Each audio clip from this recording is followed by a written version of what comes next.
Miss చేసా. So next వేసేటప్పుడు line గుర్తు పెట్టుకోవాలి. అక్కడ 4 లైన్స్ వేయాలి, 5 లైన్స్ వేయాలి, హమ్స్ వేయాలి.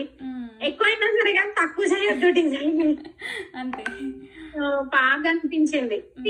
ఎక్కడైనా నేర్చుకోవచ్చు ఆన్లైన్ లో, కాకపోతే మనం రెక్టిఫై చేసే వాళ్ళు ఉండడమే ఇంపార్టెంట్. అవును. మనకి ఎక్కడ తప్పు ఉందని చెప్పే వాళ్ళు లేకపోవడం వల్లే మనకి అసలు ఏం రావట్లేదు. సో బాగా అనిపించింది నాకు. మేబీ నేను ఎక్కడ ఆన్లైన్ క్లాస్ అనేది ఎప్పుడు వినలేదు. ఫస్ట్ టైం, అది కూడా మెహందీ ఫస్ట్ టైం విన్నాను. ఈవెన్ చదువు జాబ్ అంతా కూడా ఇలా ఆన్లైన్ అనేది పెద్దగా అని అంత ఇంట్రెస్ట్ ఉంటదేమో అనుకున్నాను. కానీ మీరు బాగా హ్యాండిల్ చేశారు. ఇంత మందితో హ్యాండిల్ చేయడం అనేది గ్రేట్. అది అదొక ఆర్ట్. ఆ పక్కన మెహందీ ఆర్టిస్ట్ ఒకటి, ఇలా అంటే ఇంతమందిని మేనేజ్ చేయడం కూడా ఒక ఆర్ట్.